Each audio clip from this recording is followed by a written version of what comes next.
Le 15 octobre 1961, 23h20, un appartement exigu au troisième étage d'un immeuble délabré de Brooklyn Heights, New York, où l'odeur de choux bouillis et de tabac froid imprègne les murs tapissés de papier peint défraîchi, et où le tic-tac d'une horloge bon marché amplifie le silence oppressant de la nuit.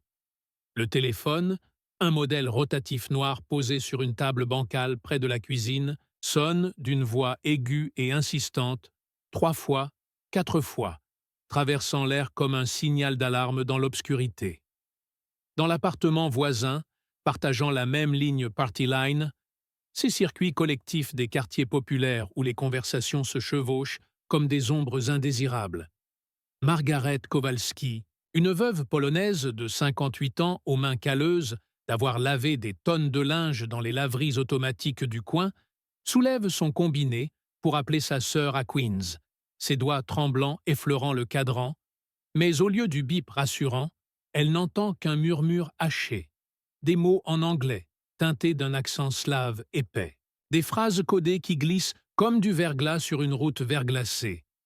La livraison du lait est annulée pour demain. Le camion a un pneu crevé à l'angle de la 5e et Maple. Prépare le colis de rechange pour la vieille dame du parc. Puis une pause, un souffle rauque et une voix plus grave répondant « Compris.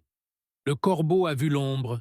On change le banc. » Margaret retient son souffle, le combiné collé à l'oreille comme une grenade dégoupillée, son cœur cognant contre ses côtes tandis que les lignes crépitent de parasites, le monde extérieur, klaxon lointain du Brooklyn Bridge, sirène d'ambulance hurlant dans la nuit, semblant soudain conspirer pour étouffer ce qu'elle vient d'entendre, ce banal échange sur du lait et des pneus qui sonnent faux, trop précis, trop détachés, comme un message chuchoté dans les couloirs d'une prison. Vous hésitez, Margaret, le doigt suspendu au-dessus du crochet pour accrocher. Mais la curiosité, ou est-ce la peur viscérale héritée des purges de Varsovie en 1944 vous cloue sur place, et les voix continuent, un nom jeté comme un caillou dans un étang. Rudolph prépare le prochain drop à minuit, microfilm dans le tronc du chêne, code 4729. Puis clic, silence, le vide absolu d'une ligne morte qui aspire tout, laissant seulement le bourdonnement électrique des câbles enfouis dans les murs. Le lendemain matin, 8h45, dans la cuisine enfumée de son 2 pièces, une cigarette parliamment allumée entre les lèvres, la braise rougeoyant comme un œil accusateur, Margaret compose le numéro du FBI qu'elle a vu dans le journal local, sa voix chevrotante balbutiant l'histoire à un agent de permanence qui note chaque détail sur un bloc jaune, le combiné transpirant contre sa paume moite. « Je vous jure, monsieur, c'était pas normal. Des Russes. J'en ai vu assez dans ma vie pour savoir. » À l'autre bout, à l'antenne du FBI de New York sur Federal Plaza, l'agent spécial Harold Jenkins, un homme aux lunettes cerclées d'écailles et au complet gris usé par des nuits de planque, relit le rapport 2 fois, le crayon tapotant nerveusement la table, sentant l'adrénaline familière du contre-espionnage monter comme une marée froide. Un simple appel sur une party line, banal comme un ticket de métro froissé, mais potentiellement la clé d'une opération KGB dormante, ces illégaux soviétiques infiltrés depuis des années sous des identités américaines impeccables. Dans l'appartement du 3B, à 2 pas de celui de Margaret, Viktor Kuznetsov, alias Victor Kane, vendeur de tapis persans de 42 ans, avec sa moustache taillée et son accent new-yorkais, appris par des disques de radio, fixe le téléphone qui vient de sonner, le récepteur encore chaud dans sa main, une goutte de sueur perlant sur sa tempe malgré l'air frisquet d'octobre. Il sait que la ligne est partagée, ces maudites party lines des bas quartiers où un voisin curieux peut tout ruiner. Et son esprit rejoue la conversation codée avec son contact, Anatoly, un autre légal du réseau, chargé des dead drops dans les parcs de Brooklyn. Le lait pour les documents, le pneu pour l'annulation, le corbeau pour filature suspecte. Victor allume une Lucky Strike, tire une bouffée profonde jusqu'au filtre qui noircit et s'effrite sur le cendrier en verre fêlé, le fumet emplissant la pièce comme un brouillard de Moscou, tandis que dehors, la rue s'éveille, camionnettes de livraison klaxonnant, enfants criant sur le trottoir. Mais lui, il sent déjà les murs se resserrer, les ombres s'allonger, imaginant des micros dans les plaintes, des yeux derrière chaque fenêtre voilée. À 11 heures précises, il sort, manteau beige sur les épaules, chapeau fedora rabattu bas, descendant l'escalier qui résonne de ses pas trop lourds, chaque marche craquant comme un avertissement, jetant un regard furtif dans le hall où la boîte aux lettres collective déborde de prospectus, et là, il remarque la voisine du 3C, Margaret, qu'il observe depuis son paillasson, un panier de linge sur la hanche, ses yeux fuyants trahissant une curiosité maladroite. L'antenne FBI réagit comme un ressort comprimé. À 14h30, deux agents en civil, Jenkins et son partenaire Lou Ramirez, un latino trapu avec un appareil photo miniature dans la poche, gardent une Buick banalisée au coin de la rue, phares éteints, moteur au ralenti faisant vibrer les sièges en sky usés. Ils observent Victor sortir pour son rendez-vous commercial, notant la plaque de sa Ford Falcon 1959, le numéro de série gravé dans leur carnet Moleskine, tandis que le magnétophone dans le coffre enregistre le trafic radio des fréquences policières, statique crachotant comme un avertissement divin. Victor conduit vers Prospect Park, les essuie-glaces balayant une bruine fine qui brouille le pare-brise. Son esprit bouillonnant de protocole KGB appris à l'école 101 de Yasenevo. Changer les drops, signaler par signaux lumineux au safe house, mais surtout, paranoïa comme armure. Vérifier les rétroviseurs toutes les 30 secondes, doubler au feu pour semer une queue potentielle. Au parc, 15h45, il s'assied sur un banc mouillé près du lac, dépliant un journal du Daily News pour masquer le geste. Un petit paquet glissé dans le tronc creux d'un vieux chêne, microfilm enroulé dans du papier paraffiné contenant des plans d'usine d'armement de Boeing volés par un ingénieur compromis à Seattle. Mais alors qu'il se lève, allumant une autre cigarette dont la fumée se mêle au crachin, il sent un picotement à la nuque. Un jogger en sweat gris qui passe trop lentement. Un couple d'amoureux sur un banc adjacent dont les regards s'attardent une fraction de seconde de trop.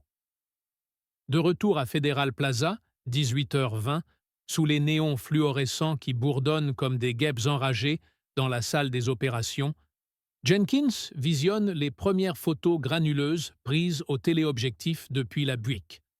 Victor, examinant le tronc, le paquet invisible mais chronométré à 47 secondes, code 4729, corroboré par le type de Margaret. On wiretape la ligne ce soir et on met une planque 24/7, ordonne le superviseur, un vétéran du Mackie Case de 1951, tandis que les techniciens du FBI déroulent des câbles sous le trottoir de Brooklyn Heights, perçant les gaines téléphoniques dans l'obscurité humide des sous-sols. Micro directionnel braqué sur les fenêtres de l'appartement 3B. Victor, ignorant tout, dîne seul ce soir-là. Une boîte de raviolis, chef boyardais, réchauffée sur un réchaud à gaz, la télé diffusant les nouvelles sur la crise de Berlin qui fait grimper la tension comme une fièvre. Mais à 23h12, le téléphone sonne à nouveau. C'est Anatoly, voix tendue. Le corbeau est confirmé. Filature FBI sur le drop. On active protocole Oméga. Victor raccroche, le sang se glaçant dans ses veines, et passe la nuit à démonter les meubles, fouillant les plaintes pour des micros imaginaires. Le faisceau de sa lampe torche dansant sur les murs comme un fantôme affamé, chaque craquement de l'immeuble amplifié en pas d'intrus. Les jours suivants s'étirent en un supplice de surveillance mutuelle. Un ballet invisible de paranoïa où chaque geste est une mine potentielle. Le 17 octobre, 7h15, Victor sort pour acheter son lait quotidien au deli du coin. Geste banal pour tester les queues, mais Ramirez, déguisé en livreur de journaux, le file à pied, notant chaque arrêt, chaque regard jeté par-dessus l'épaule, tandis que dans l'appartement, le magnéto tourne inlassablement, capturant les silences plus éloquents que les mots, le cliquetis d'une machine à écrire portative, tapant des rapports codés à 2 heures du matin, le grésillement d'une radio à ondes courtes branchée sur Moscou pour les instructions de la résidentura de New York. Victor contacte par dead drop secondaire. Un banc sous le pont de Brooklyn, un chewing-gum mâchouillé collé dessous avec un micro-dos, avertissant le réseau. 5 agents illégaux, dont une femme, Helen Grant, secrétaire à l'ONU sous couverture, et un professeur d'histoire à Columbia, tous liés à une chaîne de vol de secrets nucléaires pour le programme soviétique. Mais la peur s'installe comme une moisissure. Hélène, dans son studio de Manhattan, laisse brûler une cigarette jusqu'au filtre sur le rebord de la fenêtre, observant la rue où une Lincoln noire stationne depuis 3 jours, phare voilé. Elle hésite avant de répondre à un appel codé, sa main tremblante renversant du café sur le tapis, imaginant déjà les Stasi-like interrogatoires du Loubianka si elle est rappelée. À Federal Plaza, le puzzle se assemble sous les halogènes impitoyables. Wiretaps révèle les liens. Hélène, mentionnée comme la plume, le prof comme l'ours. Et le 20 octobre, 4h30 du matin, une descente nocturne autorisée par Hoover lui-même. Agent en gilet pare-balles escaladant les pompiers d'incendie pour percer le toit et installer des micros par les conduits d'aération. Tandis que Victor, éveillé par un bruit infime, goutte d'eau dans l'évier, pas dans le couloir, charge son Walter PPK dissimulé dans une boîte à cigares, le canon froid contre sa paume, le sommeil devenu un luxe pour les traîtres. Le réseau commence à craquer de l'intérieur. Anatolie, télé jusqu'à un safe house dans le Bronx, un sous-sol aux murs suintants où des cartes de la côte Est sont punaisées avec des épingles code couleur, reçoit un appel paniqué d'Hélène. Ils savent pour le drop du parc, un voisin a écouté.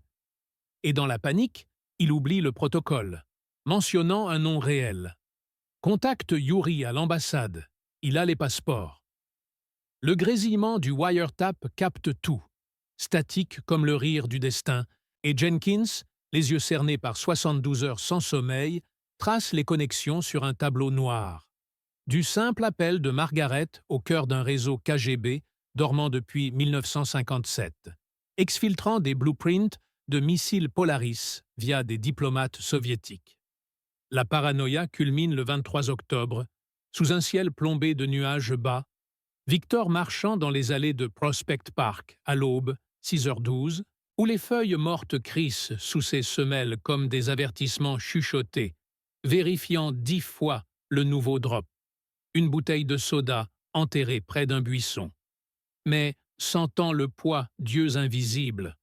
Un écureuil qui s'arrête trop longtemps.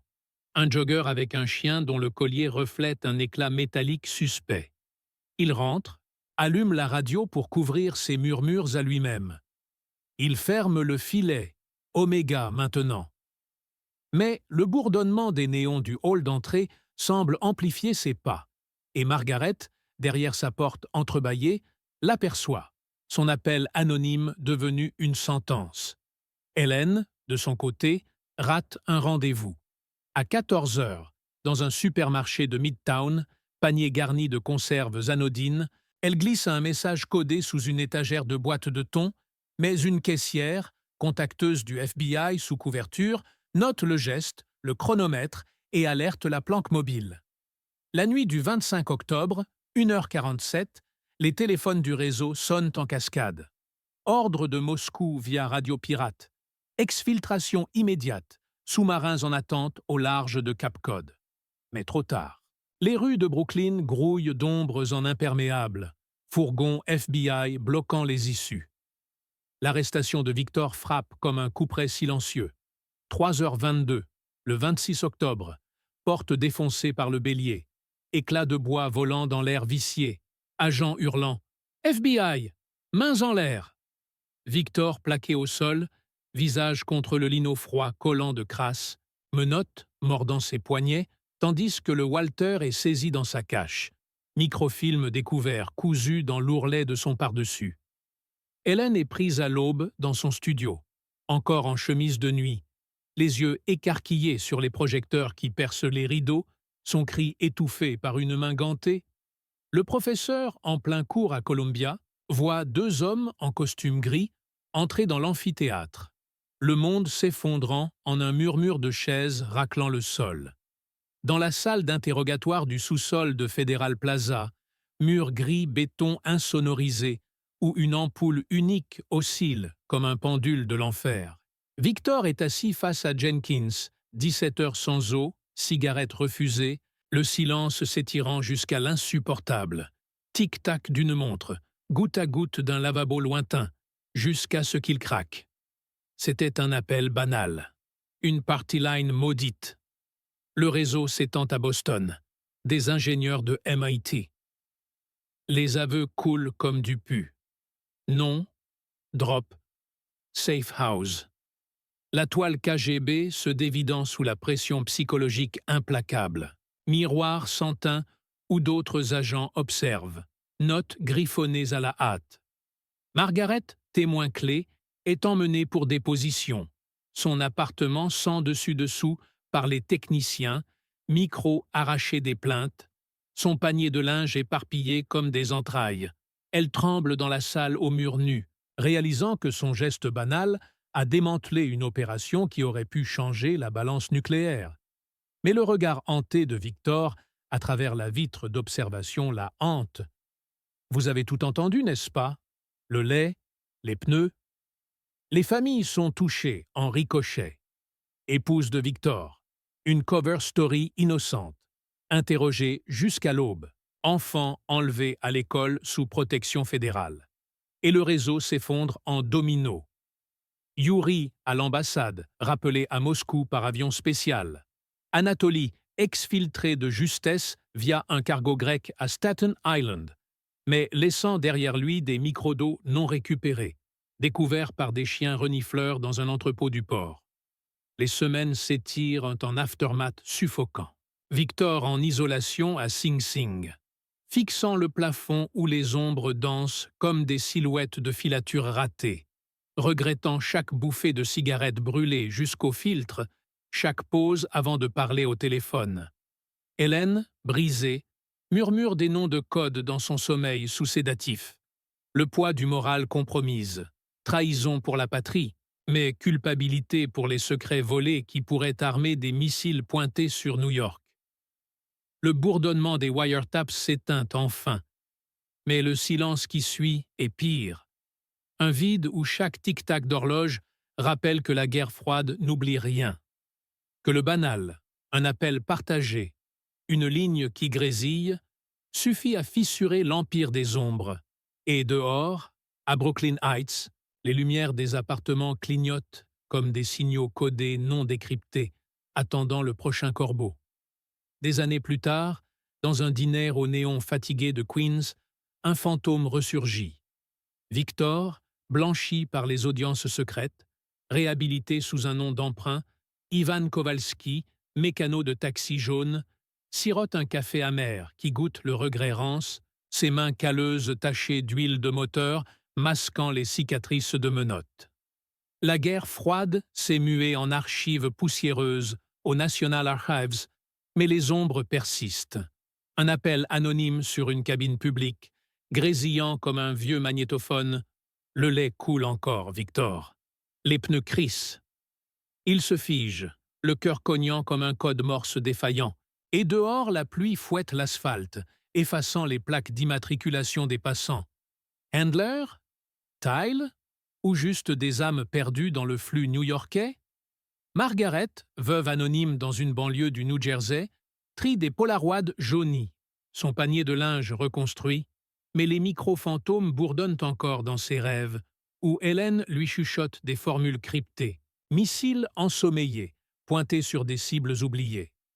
Les enfants de Victor, rebaptisés, grandissent avec des histoires de pères marins, mais les cauchemars les rattrapent, sirènes d'ambulance ou hurlements de sirènes anti-aériennes.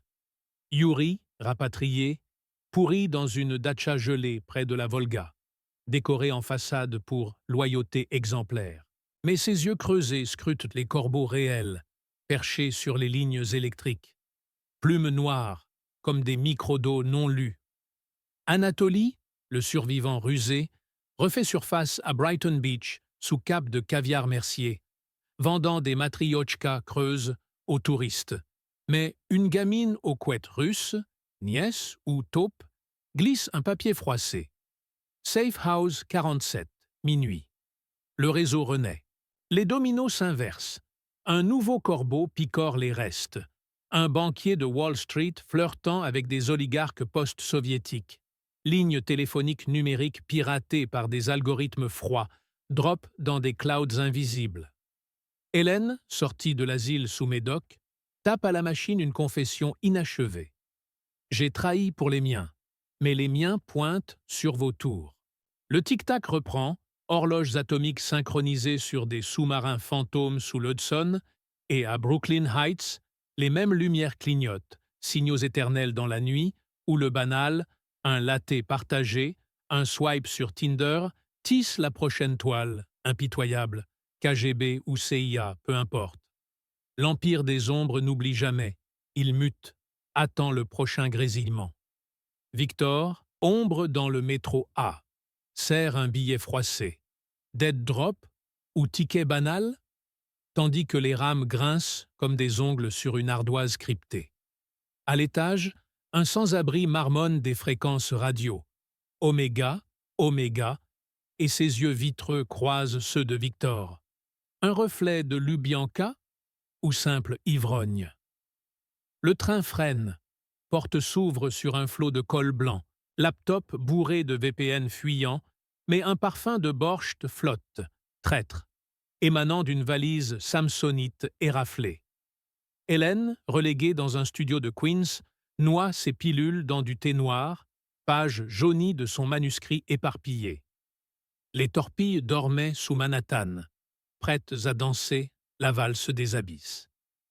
Un appel masqué vibre, numéro bloqué, voix synthétique. La veuve sait. Rendez-vous au pont, ombre de minuit. Elle hésite, doigts tremblants sur le combiné, vision de Margaret riant sous des néons de motel, échangeant des enveloppes contre des vies. Les enfants de Victor, adolescents maintenant, scrollent TikTok dans leur sous-sol du New Jersey, même de chats qui masquent des signaux morses subliminaux ou paranoïa héritée, pixels piégés. Yuri, exhumé de sa datcha par un pardon post-Poutine, atterrit à JFK sous faux passeport, valise diplomatique pleine de caviar empoisonné d'oubli. Il loue une berline anonyme, GPS piraté vers Brighton Beach, où Anatoly l'attend, matriochka ouverte comme des ventres de secrets. « Le banquier est à nous », murmure Anatoly, cigarette au bec. Wall Street finance le retour. Oligarque, Silicon Valley, même combat, data et le nouveau plutonium. Mais la gamine aux couettes observe depuis un hot-dog stand, chewing-gum claquant comme un détonateur, son téléphone capturant tout pour un handler invisible, peut-être chinois cette fois, Belt and Road, tissant sa propre toile. À Brooklyn Heights, sous les lumières clignotantes, Margaret rejoint Victor dans un dîner art déco, menu graisseux masquant un micro. « Les polaroids brûlent mal », dit-elle, voix rauque de veuve usée. Hélène appelle. Le réseau pulse à nouveau. Dehors, la pluie s'apaise, mais les corbeaux s'assemblent sur les lignes, plumes luisantes attendant le signal. Un latte partagé refroidi, Tinder swipe vers l'inconnu, profil Shadow Amp, bio, loyauté éternelle. Les dominos tombent en cascade, KGB muté en FSB 2, 0, CIA en NSA quantique, sous-marin virtuel naviguant les dark webs. Le grésillement reprend, radio statique dans l'âme de la ville. Encore, Victor, les pneus crissent. Et l'empire des ombres rit, immortel, prêt à renaître dans le prochain clic.